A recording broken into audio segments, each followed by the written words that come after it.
भारत के एक छोटे से गांव में एक श्मशान घाट था जिसे लोग हमेशा खौफ से देखते थे। यह श्मशान घाट गांव के किनारे जंगल के बीचों बीच स्थित था। दिन में यहां आमतौर पर शांतिपूर्ण माहौल रहता था, लेकिन रात होते ही यह स्थान अपने असली रूप में आ जाता था। यहां रात के समय किसी का आना जाना नामुमकिन था, क्योंकि गांव के बुजुर्गों के अनुसार श्मशान घाट पर रात में आत्माओं का वास होता था। रमेश, जो एक यंग पत्रकार था, अपने करियर के शुरुआती दिनों में था। उसे हमेशा से रहस्यों और अलौकिक चीजों में दिलचस्पी थी। गांव में कई लोगों ने उसे बताया था कि इस श्मशान घाट के बारे में कहानियां सिर्फ डराने के लिए बनाई गई हैं, लेकिन रमेश ने ठान लिया था कि वह इन कहानियों की सच्चाई का पता लगाएगा। उसने सोचा कि शायद यहाँ की कहानियों में कुछ तथ्य निहित हों जिन्हें वह उजागर कर सके। श्मशान घाट से जुड़ी सबसे प्रसिद्ध कहानी थी कि यहाँ एक आत्मा, जिसे लोग पिशाचनी कहते थे, रात में हर उस व्यक्ति को अपना शिकार बनाती थी जो अंधेरे में घाट के करीब आता। गांव के बुजुर्गों का मानना था कि यह आत्मा एक महिला की है जिसे जबरन जिंदा जलाया गया था। वह अत्यंत प्रतिशोधी थी और उसकी आत्मा को कभी शांति नहीं मिली। वह रात में श्मशान के चारों ओर घूमती और जिसने भी उसे देखा उसका अंत निश्चित था। गांव के लोगों का कहना था कि कई दशकों पहले इस श्मशान घाट पर एक दर्दनाक घटना घटी थी। गांव की एक युवती को उसकी ससुराल वालों ने जादू टोने के आरोप में यहां जिंदा जला दिया था। तब से उसकी आत्मा यहां भटक रही है। स्थानीय लोग रात में श्मशान के पास से गुजरने में भी घबराते थे। वहां अजीब सी आवाजें, फुसफुसाहटें और कभी-कभी चीखें सुनाई देती थीं। रमेश को इन कहानियों पर जरा भी विश्वास नहीं था। उसने ठान लिया कि वह एक रात श्मशान घाट पर जाकर सारी बातें खुद देखेगा और इन कहानियों की हकीकत लोगों के सामने लाएगा। वह आत्माओं में विश्वास नहीं करता था और उसे लगा कि ये सब महज अंधविश्वास हैं। उसने अपने कुछ दोस्त विकास, मोहन और सरिता को इस खतरनाक अभियान में शामिल होने के लिए मनाया। हालांकि सरिता को इस यात्रा से डर था, लेकिन रमेश के आत्मविश्वास ने उसे भी मना लिया। चारों ने तय किया कि वे आधी रात को श्मशान घाट जाएंगे और वहां पूरी रात बिताएंगे ताकि यह देख सकें कि वहां वास्तव में आत्माओं का वास है या यह महज गांव वालों की कल्पना है। अगली रात चांदनी रात थी और आसमान साफ था। चारों दोस्त रात के 11 बजे श्मशान घाट के लिए निकले। रास्ते में जंगल की खामोशी ने सबके दिलों में हल्का सा डर पैदा किया, लेकिन रमेश अपनी जिद पर अड़ा था। श्मशान घाट में प्रवेश करते ही उन्हें अजीब सा माहौल महसूस हुआ। चारों ओर फैली नीरवता, सूखे पेड़ों की साएं साएं करती आवाजें और दूर कहीं उल्लू की भयानक चीखें माहौल को और भयावह बना रही थीं। श्मशान में प्रवेश करते ही उन्होंने देखा कि यहाँ चारों ओर जलाए गए चिताओं की राख अब भी ठंडी हो रही थी। कुछ स्थानों पर अब भी धुआं उठ रहा था।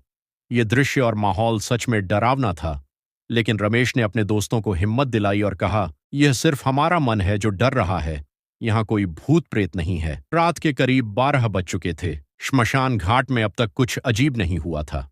चारों दोस्त पास ही एक पुराने पेड़ के नीचे बैठ गए और वहां रात बिताने का निर्णय किया। अचानक हवा में एक अजीब सी ठंडक बढ़ने लगी। रमेश और उसके दोस्तों ने पहले इसे नजरअंदाज किया, लेकिन जैसे ही कुछ देर और बीती, उन्हें एक बहुत हल्की सी फुसफुसाहट सुनाई दी। यह फुसफुसाहट श्मशान घाट के भीतर से आ रही थी।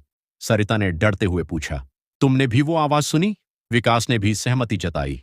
हाँ, ये आवाज तो मानो किसी के कानों में फुसफुसाने की तरह लग रही है। रमेश ने हंसते हुए कहा, यह तुम्हारी कल्पना है, ऐसा कुछ नहीं हो सकता, ये सिर्फ हवा है। लेकिन तभी मोहन ने देखा कि श्मशान के एक कोने में हल्की सी रोशनी दिखाई दे रही थी। वह चौंक गया और बोला, वो देखो, वहां कुछ चमक रहा है। सबने उसी दिशा में देखा।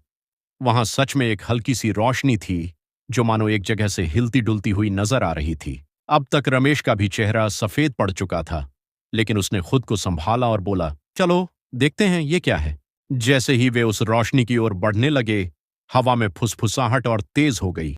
यह मानो किसी अनजान भाषा में कुछ कह रही थी जिसे समझ पाना मुश्किल था। सरिता अब खुलकर डर चुकी थी और उसने रमेश से वापस चलने की गुजारिश की, लेकिन रमेश ने मना कर दिया। जब वे उस स्थान पर पहुंचे जहां से रोशनी आ रही थी, तो उन्होंने देखा कि वहां एक पुराना ताबूत पड़ा था। रोशनी ताबूत के अंदर से आ रही थी। ताबूत देखकर सबके होश उड़ गए। रमेश ने ताबूत को खोलने की कोशिश की, लेकिन जैसे ही उसने उसे छुआ, ताबूत से भयंकर चीख सुनाई दी और एक ठंडी हवा का झोंका आया जिसने चारों को दूर फेंक दिया। तभी अचानक श्मशान घाट के चारों ओर हलचल शुरू हो गई। चिता की राख में से अजीब सी परछाइयां उठने लगीं। ये परछाइयां मानो जीवित हो गई हों और वे सब रमेश और उसके दोस्तों की ओर बढ़ने लगीं। हवा में चीख पुकार सुनाई देने लगी। अब रमेश को भी समझ आ गया था कि यह कोई अंधविश्वास नहीं था। एक परछाई सीधे रमेश की ओर बढ़ी और उससे बोली, तुम्हें यहां नहीं आना चाहिए था। यह हमारी जगह है। जो भी यहां आता है वह जीवित नहीं लौटता। परछाई का चेहरा धीरे धीरे स्पष्ट होने लगा। यह वही पिशाचिनी थी जिसके बारे में गांव वाले कहते थे। उसका चेहरा विकृत और भयानक था। उसकी आंखें जल रही थीं और उसके होंठ एक काली मुस्कान के साथ खिंच गए थे।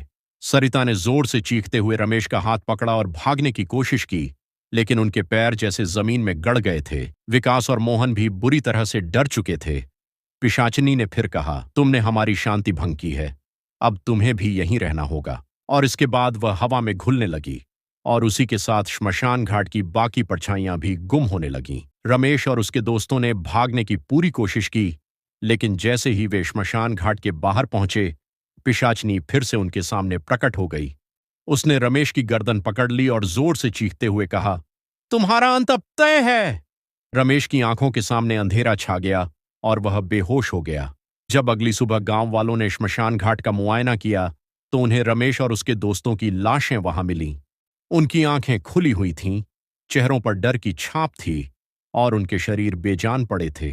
गांव में इस घटना ने खलबली मचा दी। अब इस श्मशान घाट की कहानियां और भी डरावनी हो गई थीं। गांव के लोग अब इस श्मशान घाट को पूरी तरह से अभिशप्त मानने लगे थे। कोई भी रात के समय वहां जाने की हिम्मत नहीं करता था।